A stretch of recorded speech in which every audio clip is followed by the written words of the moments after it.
بسم الله الرحمن الرحيم الحمد لله رب العالمين وأزكى الصلاة والتسليم على سيدنا ونبينا محمد وعلى آله وصحبه أجمعين. اللهم افتح لنا أبواب الرحمة وأنطقنا بالحكمة، علمنا ما ينفعنا وانفعنا بما علمتنا وزدنا علما. اللهم افتح علينا أسرار كتابك، اللهم افتح علينا أسرار كتابك وخلقنا بإخلاق القرآن واجعلنا من أهل القرآن الذين هم أهلك وخاصتك. افتح لنا أبواب الرحمة وأنطقنا بالحكمة. اللهم صل وسلم وبارك على سيدنا وحبيبنا ونبينا محمد وعلى آله وصحبه أجمعين. Amin, amin. Bienvenue, chers frères, chères sœurs, pour ce temps de ce mois de Ramadan. Barakallahu fik, Akhi Mehdi, pour cette présentation et aussi pour ce résumé. Tu m'as épargné le résumé de la séance dernière. Donc, Inch'Allah Azzawajal, on va entrer directement dans cette nouvelle séance. Le temps nous est compté et ce temps est en or. Et durant ce mois béni du mois de Ramadan, et espérons Inch'Allah Ta'ala qu'à la fin de ce mois, nous finissons bi'idhnillah subhanahu wa ta'ala surat al-Hujurat. Comme vous avez pu constater, nous n'allons pas entrer dans la profondeur et dans l'explication très très détaillée comme vous avez eu l'habitude durant toutes ces séances de méditation durant cette année, mais nous allons nous contenter de l'essentiel, de ce qui est important, mais nous pouvons, Inch'Allah Ta'ala, nous retrouver peut-être dans d'autres occasions face à cette sourate pour essayer de l'analyser, Inch'Allah, très profondément. Aujourd'hui, Inch'Allah, subhanahu wa ta'ala, on va méditer sur un autre appel. Vous avez vu le premier appel d'Allah Azza wa Jal envers la communauté des croyants. Ya ayyuhalladhina amanu, la tuqaddimu bayna yaday Allahi wa rasulih. Donc, qui a mis en avant la centralité et l'importance et la légitimité d'une autorité, l'autorité d'Allah subhanahu wa ta'ala et de son prophète. Allah Azza wa Jal nous appelle à nouveau, mais cette fois-ci vers une autre éthique. Allah Azza wa Jal il nous dit Ya ayyuhalladhina amanu in ja'akum fasiqun binaba'in fatabayyanu an tusibu qawman bijahalatin fatusbihu ala ma fa'altum nadimin. Vous qui avez cru, si un pervers in ja'akum fasiq. Et ici, prenons avec beaucoup de précaution le mot fasiq, c'est pas forcément la perversion au sens qu'on l'entend. On va expliquer, Inch'Allah, en détail le mot al-fisq ici, parce que c'est un passage, pour rappel, c'est un passage coranique qui a été descendu suite à un événement, et la personne qui était mise en cause, c'était un compagnon. Donc, la question de perversion, à prendre avec beaucoup de précautions, comme je vais l'expliquer, Inch'Allah. Mais peut-être, il faut le dire déjà de suite, que al-fisq, en langue arabe, toujours le mot fasaqa veut dire sortir, donc sortir du cadre, sortir de n'importe quel. D'ailleurs, on parlait de al-fuwaysiqa, en fait, la souris, quand il sortait de son trou, voilà, son habitat qui est très exigu, on appelait ça al-fuwaysiqa, au sens qu'il sort. Donc, et on a pris l'image de le fisc, de la perversion, au sens de sortir du cadre religieux, des limites et des contours qu'Allah subhanahu wa ta'ala a prescrits pour nous tous. Mais ici, la perversion va dans un sens de sortir d'un cadre bien donné. Et donc, c'est pour ça il faut prendre le mot ici dans son acception générale, pas au sens que de la perversion, comme l'entend souvent le fasiq, le fisq, au sens de la perversion, plutôt de la débauche, dans ce sens-là. Donc, je ferme cette parenthèse. Allah subhanahu wa ta'ala dit, si un pervers vous apporte une nouvelle, soyons bien clairs, de crainte que par inadvertance, vous ne portiez atteinte à des gens et que vous ne regrettiez par la suite de ce que vous avez fait. Et sachez que le messager d'Allah est parmi vous. S'il vous obéissait dans maintes affaires, vous seriez en difficulté. Donc ici, dans cette sourate, nous apprend une éthique. Une éthique, surtout, nous en avons plus besoin dans notre monde d'aujourd'hui. C'est dans ce verset coranique qu'il est question, Allah Azza wa Jalla, il nous dit إن جاءكم فاسق بنبأ. D'ailleurs, on est face à l'information. An-naba ici, c'est une nouvelle. Il y a le khabar, la nouvelle, il y a le naba. Naba, souvent une nouvelle d'une grande importance, une nouvelle capitale. C'est pour ça qu'Allah subhanahu wa ta'ala a appelé le jour de jugement avec sourate que vous connaissez, sourate An-Naba. C'est une sourate pour nous dire que la grande nouvelle qu'Allah subhanahu wa ta'ala a annoncée via ses prophètes et ses messagers, c'est bien entendu le jour de la résurrection. Donc, peu importe, n'importe quelle nouvelle, n'importe quelle information, ici le Coran nous montre une forme d'attitude qu'il faut y avoir. Donc, il dit Allah subhanahu wa ta'ala, fatabayyan. Vous allez voir qu'il y a deux formes de versions dans les différentes variantes de lecture. Il y a une version qui nous dit fatabayyanu, il y a une autre version qui nous dit fatathabbatu. En fait, tabayyanu, ici au sens rendre clair. Ça veut dire qu'il y a une information, donc il faut honnête, plus au clair par rapport à l'information qui nous est parvenue, parce que nous l'avons bien intégrée, bien assimilée, bien compris. Et il y a une autre version qui nous dit fatathabbatu. Vous voyez les différentes variantes de Al-Qur'an al-Karim, ils sont complémentaires. Fatathabbatu ici au sens de vérifier même la source d'information. Donc, c'est deux attitudes qu'il faut avoir. La première attitude, c'est vérifier nos informations. Donc, c'est un verset coranique qui nous montre comment lutter contre les rumeurs, comment combattre la désinformation, les fausses informations.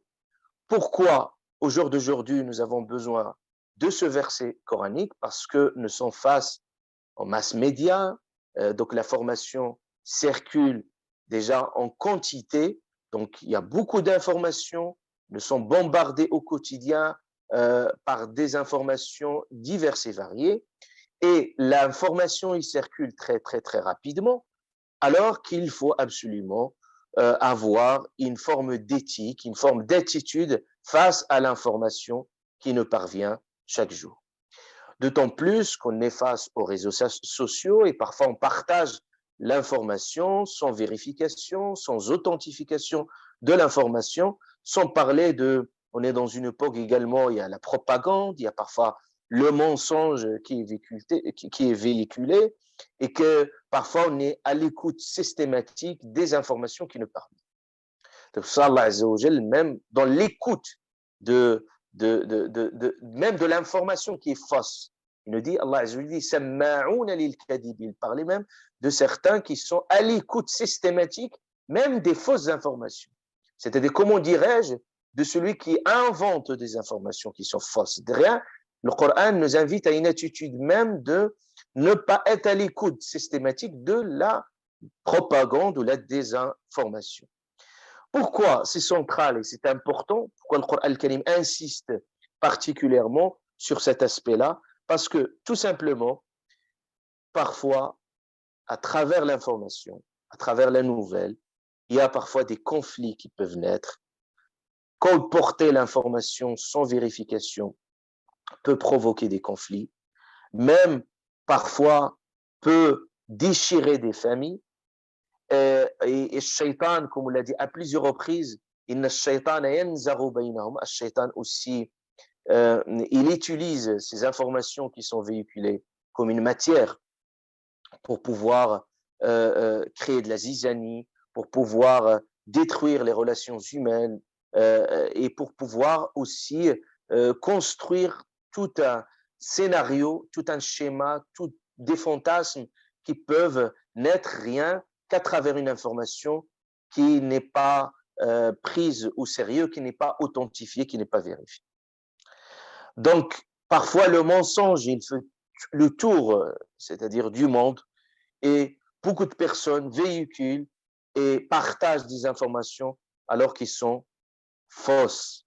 Et même répéter un mensonge n'en fait jamais une vérité. C'est très important que nous puissions avoir cette attitude que le Coran nous indique ici, qu'il ne faut pas se précipiter. Parce que on ne se précipite pas pour accepter une information. Donc, il faut vérifier sa source d'information parce que sur cette base, on peut parfois prendre des jugements parfois on peut prendre des décisions et parfois qui sont des décisions qui sont très hâtives. Donc il faut s'armer avec beaucoup de calme, beaucoup de pondérance, beaucoup de sang-froid. Parfois, les informations qui nous parviennent peuvent être des informations souvent angoissantes ou des informations qui nous concernent nous particulièrement ou des informations qui annoncent soit une bonne, soit une mauvaise nouvelle. C'est pour ça Allah subhanahu wa ta'ala il nous dit dans le Coran al-Karim وَإِذَا جَاءَهُمْ أَمْرٌ مِنَ الْأَمْنِ أَوِ الْخَوْفِ أَذَاعُوا بِهِ وَإِذَا جَاءَهُمْ أَمْرٌ Et si une nouvelle leur est parvenue, sécurisante, ou faisant peur, ils ne se gênent pas pour la propager aussitôt. Regardez le Coran al-Karim, comment il nous met en garde contre cette attitude précipitée, pressée. Donc, dans Surat al-Nur, revenez à ce verset coranique, Surat al-Nisa, pardon, et aussi dans Surat al-Nur, Allah Azza wa Jal aussi nous parle de cette attitude. Il dit, Allah Azza wa Jal, une bonne nouvelle, c'est-à-dire parfois une nouvelle leur est parvenue sécurisante.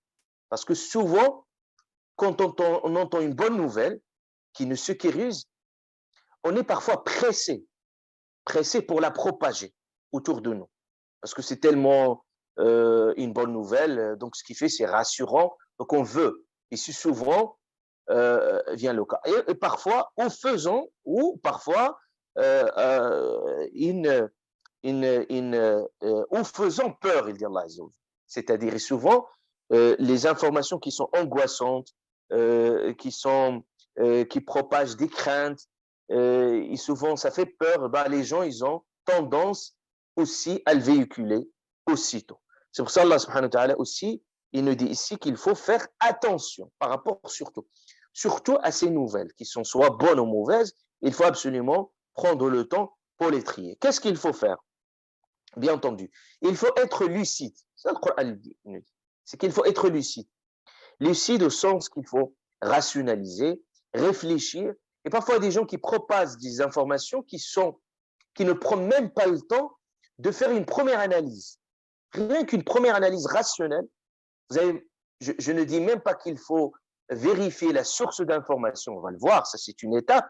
Mais parfois, il y a des informations, rien que du bon sens nous dit que ce n'est pas une information qu'il faut la véhiculer. Ça se voit déjà dans sa construction et aussi dans sa façon aussi de transmission. On voit tout de suite que c'est une information fausse. Et je dis, toutes les informations, parce que même parfois, il y a même des informations qui sont en lien avec la religion. Parfois, des gens même qui propagent des hadiths ou des propos qui n'ont même pas vérifié l'information, qui font le tour du monde, alors que des propos qui sont attribués faussement au prophète alayhi salatu salam ou faussement c'est-à-dire aux savants.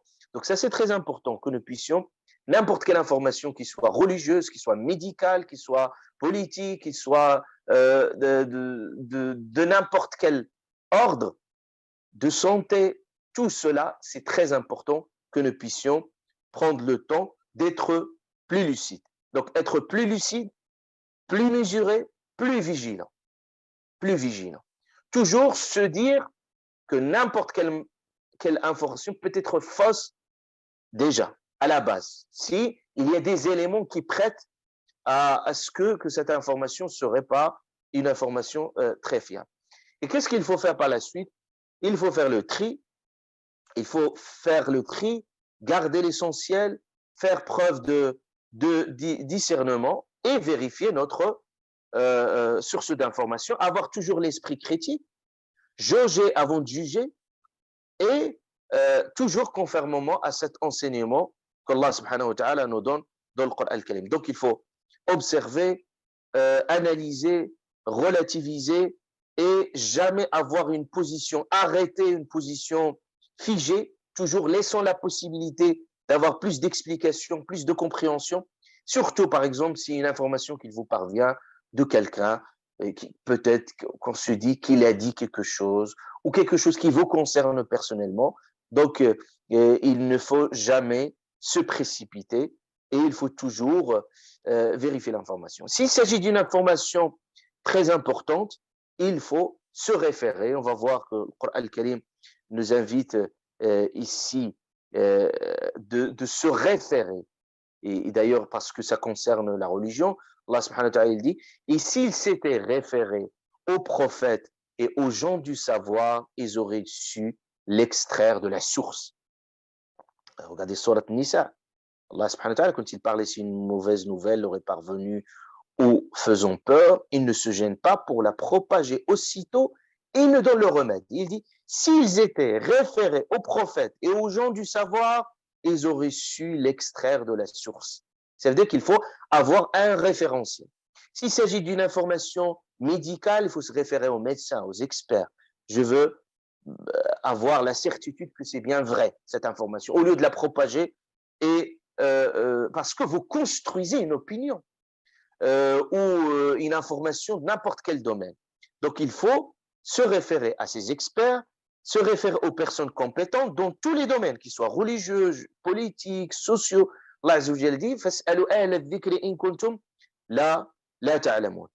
Pourquoi? Parce qu'au jour d'aujourd'hui, c'est tellement important que nous puissions faire cela, parce que malheureusement, aujourd'hui, on voit de plus en plus des apprentis enquêteurs ou des essayistes, soit disons, des pseudo-analystes, des religieux autoproclamés, et tout le monde parle. Et l'information parfois qui est complètement fausse et qui est véhiculée de cette manière-là.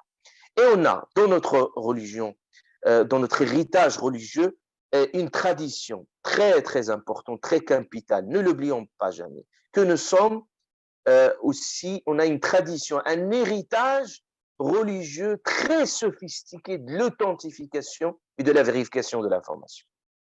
Ici, il n'y avait pas cette attitude draconienne et même une attitude d'exigence face à l'information, on ne pourrait jamais avoir ce mérite, rien de méditer Al-Qur'an al-Karim, le mérite d'avoir ce Coran qui nous est parvenu jusque chez nous avec une tradition orale, avec une vérification toujours de l'information. Tous les orateurs qui transmettent l'information, ils sont authentifiés et vérifiés. Le hadith du prophète alayhi salatu wassalam, où on a une tradition de ce qu'on appelle ilm al-jarh wa al-ta'dil, c'est-à-dire il y a toute une discipline où tous les auteurs, ils sont scannés. Ça veut dire que qu'on vérifie le moindre détail de leur vie. Personne n'échappe à ce contrôle parce qu'il s'agit du hadith du prophète alayhi salatu wassalam. Les gens, ils ont bien mesuré l'importance de transmettre les propos du prophète alayhi salatu wassalam. Donc, ils vérifiaient tout et ils ne faisaient pas de concessions ou de complaisance parce que c'est son ami, c'est son père. Même des gens refusaient même de prendre le hadith des personnes, de leurs parents. Vous voyez par exemple l'imam Tirmidhi ou d'autres savants par rapport à leurs fils ou leurs parents, quand ils venaient leur dire est-ce qu'on prend le hadith de son père ou de son fils, il a dit non. Innahu din, la ta'khudhu anhu. Il a dit ça c'est la religion. Si c'était autre chose, je pourrais me permettre de dire même si c'est mon père, même s'il s'agit de mon fils, mais il s'agit de din. L'imam Malik rahimahullah il dit moi adraktu aqwaman, c'est-à-dire j'ai vu des personnes yustasqa bihim, c'est-à-dire c'est des gens tellement pieux, si on veut demander de la pluie, c'est-à-dire en période de sécheresse, on peut demander auprès de ces personnes-là, c'est-à-dire on demande leur dua. Et il dit je ne prenais pas le hadith parce qu'ils ne font pas partie des gens compétents, ils n'ont pas la compétence donc les gens ne faisaient pas de complaisance par rapport à cette tradition de l'authentification des propos. Et toujours par principe de précaution, vous voyez tous les hadiths qui nous ont rapportés, quand on parle hadith authentique, le hadith bon, etc., le hadith faible en soi, c'est pas parce que le prophète ne l'a pas dit, ça se peut que le prophète l'a dit, mais les gens, les ulama, les savants, justement par principe de précaution, ils veulent absolument avoir toutes les garanties qu'un tel hadith peut être dit par le prophète sallallahu alayhi wa sallam. Donc c'est très important. Je le dis, je le répète, parce qu'au jour d'aujourd'hui, les médias, avec les médiatés, c'est-à-dire on veut transmettre l'information le plus tôt possible. Celui qui transmet l'information aussitôt, c'est celui qui gagne en légitimité.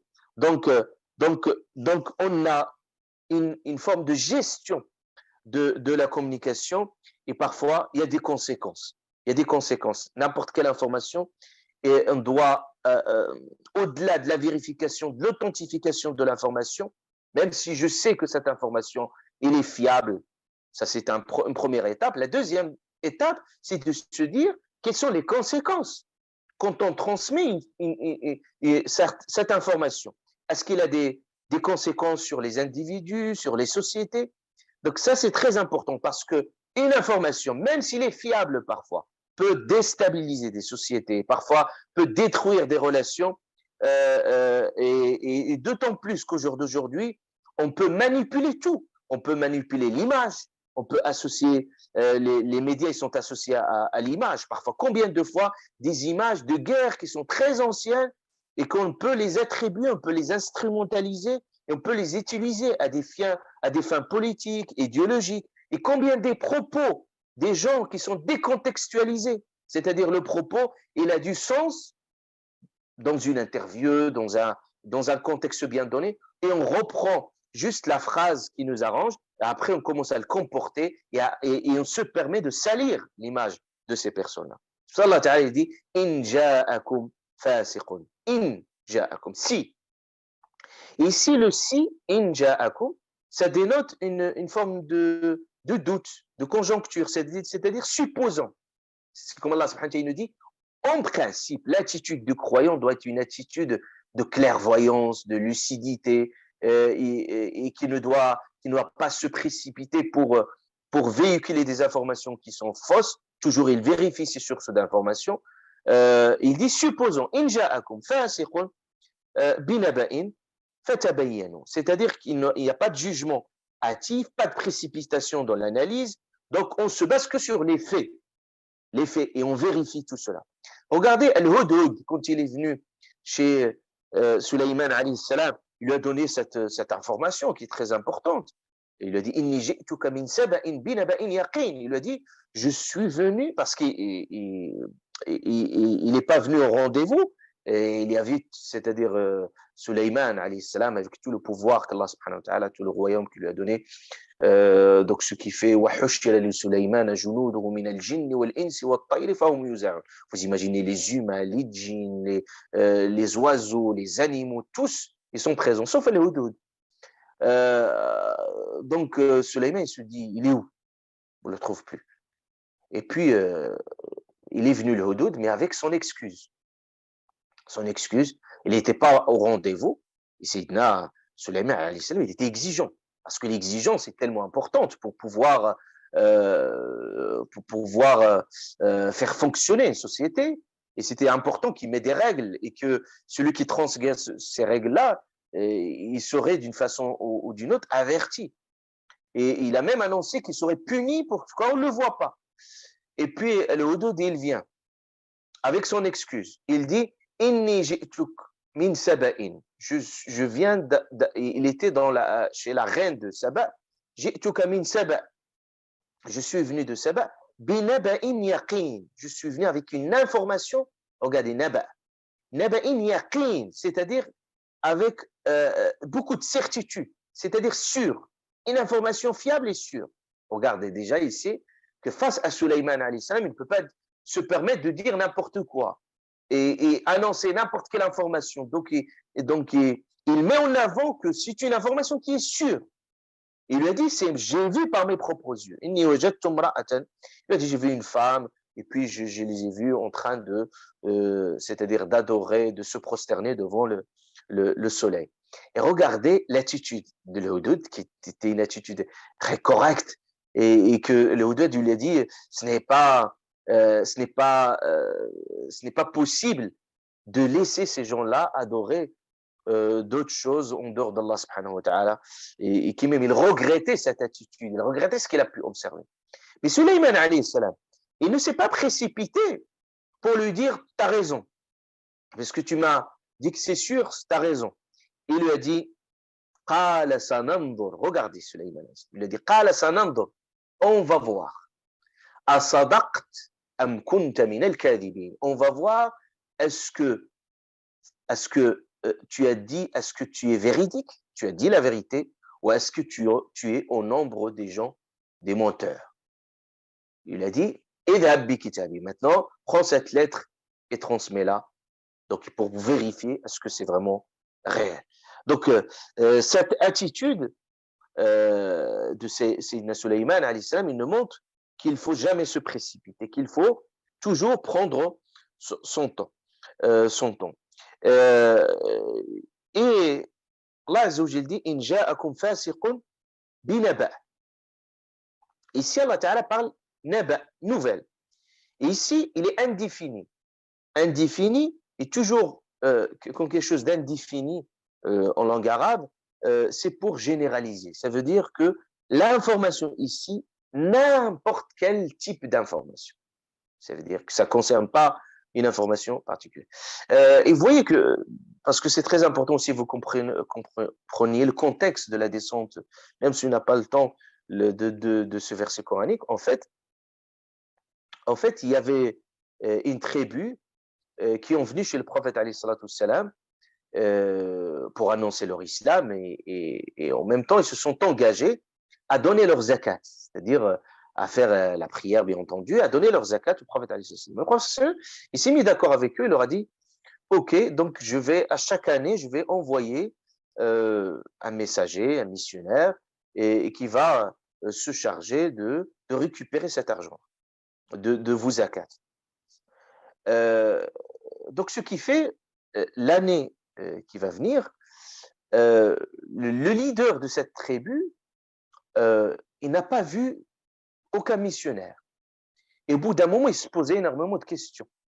Il se disait peut-être que le prophète n'est pas content, qu'il y a quelque chose qui se passe. Ça l'a agacé parce que finalement, il se disait, en principe, le prophète toujours, il tient ses promesses.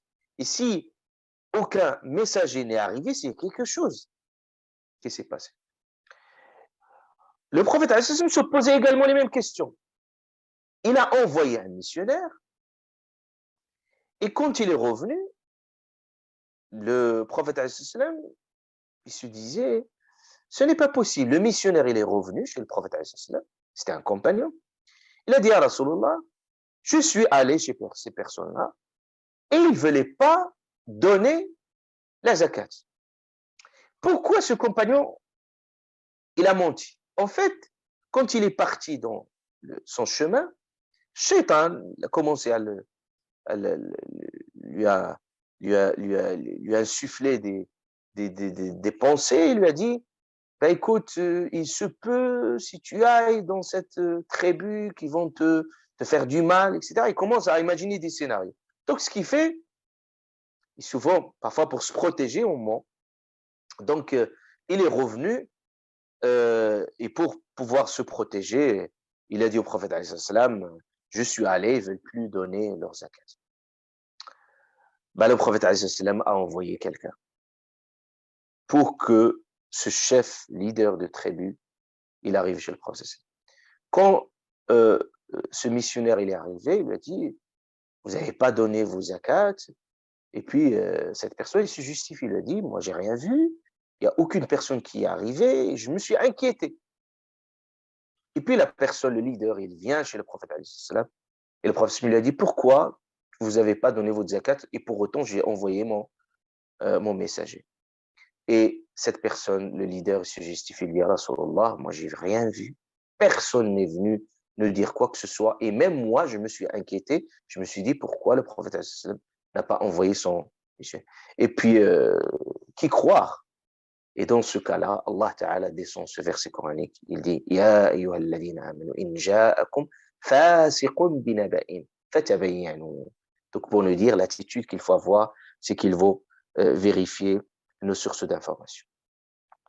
Allah subhanahu wa ta'ala est aussi, il y a une autre histoire aussi impressionnante qui mériterait aussi d'être analysée. Vous pouvez revenir dans Surat An-Nur, et surtout une histoire où là, certains ont dépassé les limites, où ils ont même porté atteinte à la dignité, même à l'intégrité de notre prophète bien-aimé sallallahu alayhi wa sallam. Quand ils ont colporté un gros mensonge, et ce mensonge-là, c'était sur la dignité et sur l'honneur de notre mère Aïcha radiallahu anha.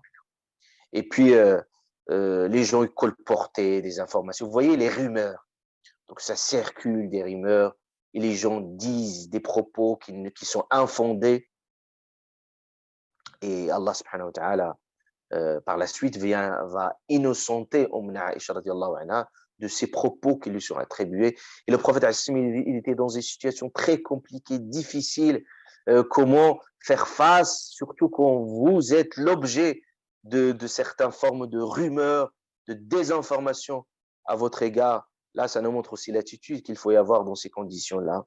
Donc, le prophète faisait faire preuve beaucoup de courage, de lucidité. En même temps, il ne veut pas accuser son épouse, radiallahu anha, et en même temps, il voit que les gens parlent autour, et ce n'est pas une situation facile à vivre, ni pour Aïcha radiallahu anha, ni pour le prophète alayhi salatu wassalam.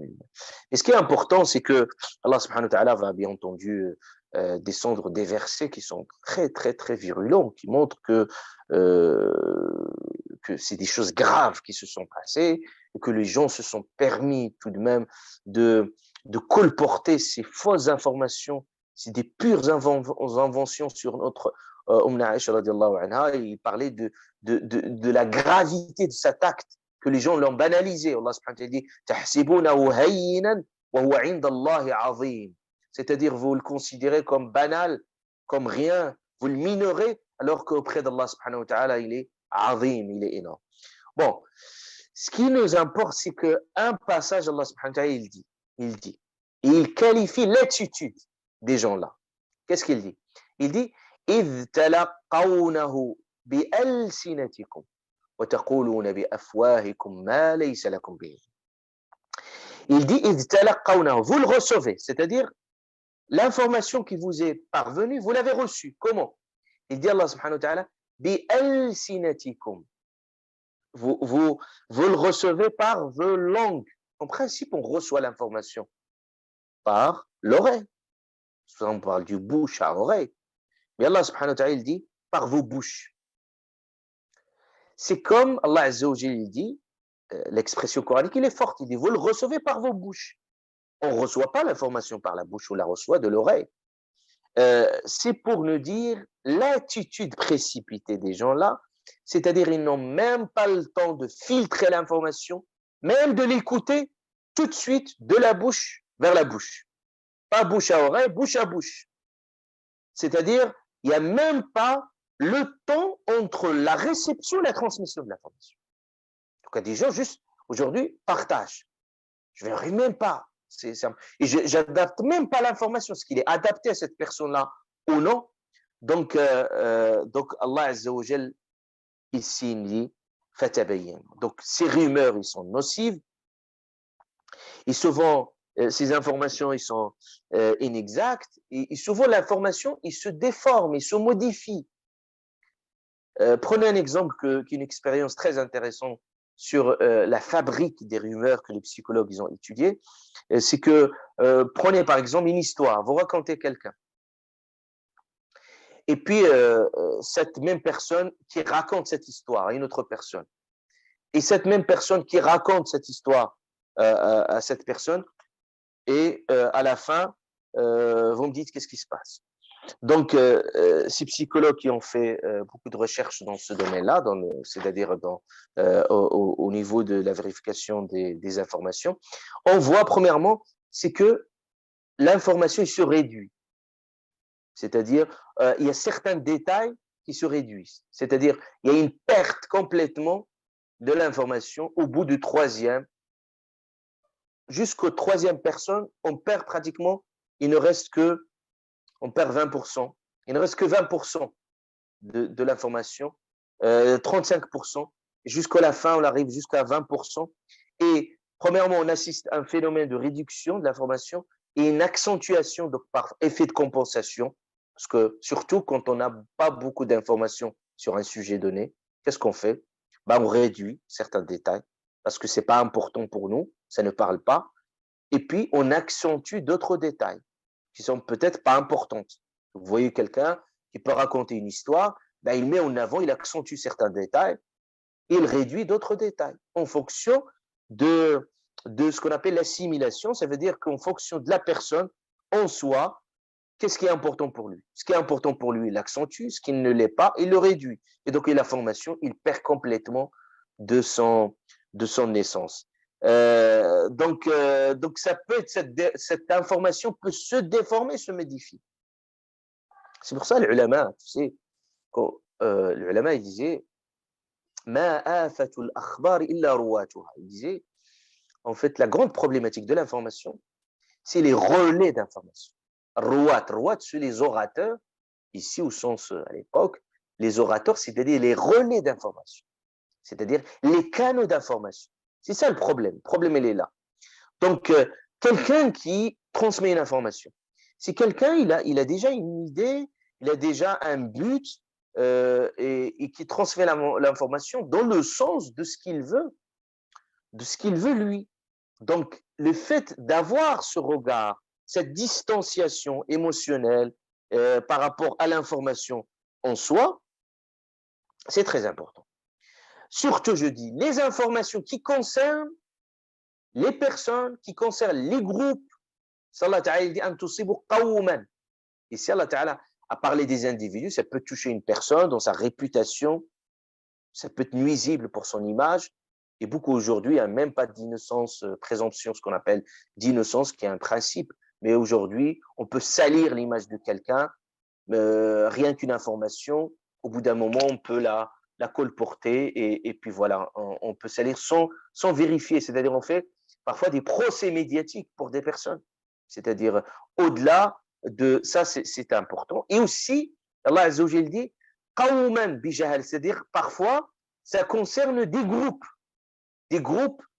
et ça concerne particulièrement des préjugés, des choses qu'on transmet pour, pour salir la réputation de certains groupes, de certains, d'une famille, par exemple, quelconque, ou de certains groupes ethniques ou religieux ou culturels. Donc Allah subhanahu wa ta'ala dit an tusibu qawman bijahalati. Donc, donc c'est très important. Il disait ما آفة الأخبار الرواة الأخبار إلا رواتها. Et c'est pour ça, vous savez, les savants avant de hadith, en fait, ils ne prenaient pas l'information de ce qu'on appelle qassassin. Qassassin, c'est que des gens qui racontent des histoires. Ils disaient que ces gens-là racontent des histoires. Ce n'est pas très probable qu'ils vont vérifier la fiabilité de l'information d'une part, et aussi qu'ils transmettent fidèlement, objectivement, le hadith du prophète. C'est pour ça qu'ils se méfient de ces gens-là. C'est-à-dire un qassas au sens ici, quelqu'un, un historien au sens, c'est pas historien au sens de science de l'histoire, mais quelqu'un qui est dans la narration, un narratif, qui raconte des histoires. Souvent, il invente des récits. Souvent, on est dans cette optique-là. Donc, on invente des épisodes, etc. Donc, ce qui fait, on se méfie énormément de ces gens-là dans la transmission de l'information. Donc, et c'est pour ça que le prophète il dit Bi'sa matiyatul qawmi za'amu. C'est-à-dire, za'amu, j'ai entendu, on m'a dit, etc. Donc, donc, il faut donner une forme de crédibilité par rapport à l'information qui nous est parvenue. Sans parler, jour d'aujourd'hui, les gens aujourd'hui, dans notre monde aujourd'hui, les informations,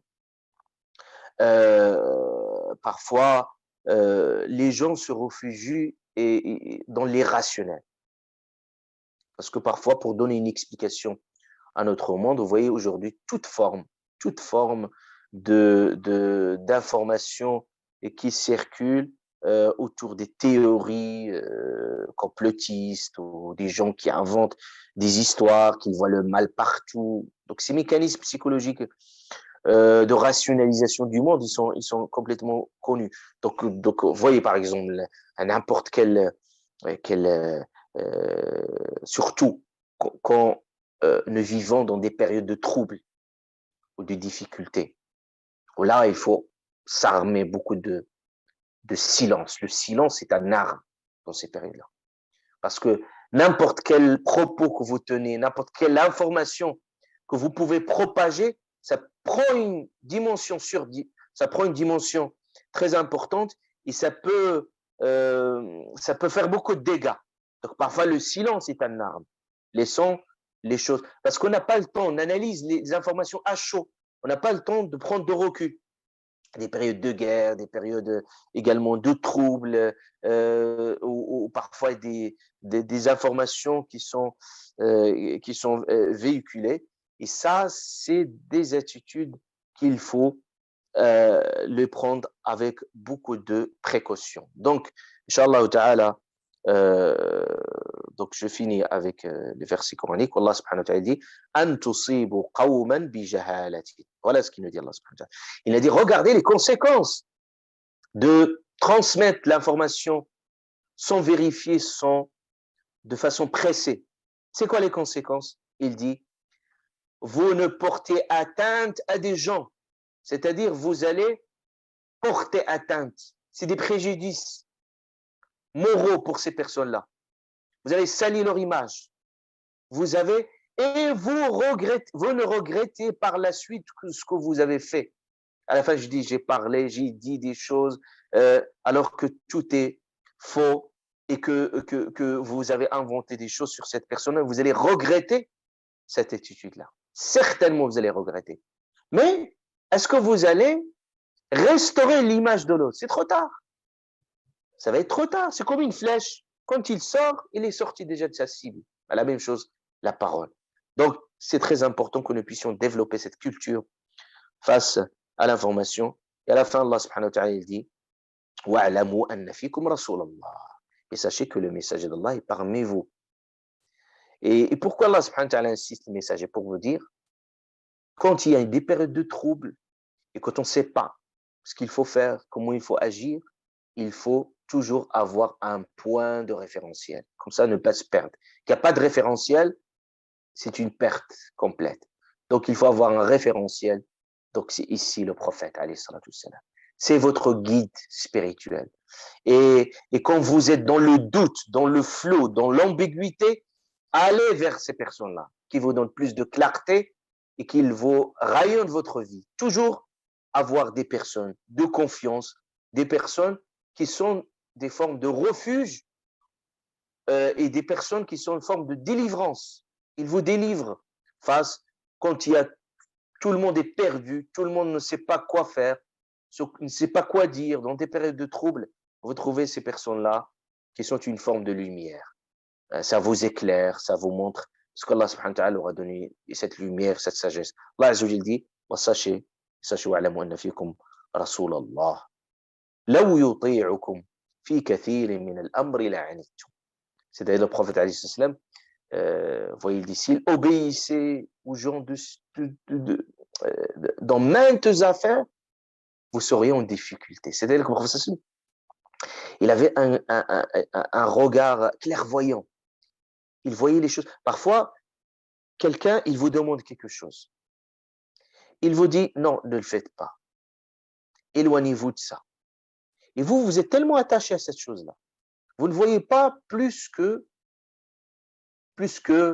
votre attachement primaire, premier à cette chose-là. Donc, vous ne voyez pas les conséquences. Mais quelqu'un qui a de l'expérience, qui a de recul, il voit plus loin les conséquences qu'il peut y avoir. Donc, il vous avertit.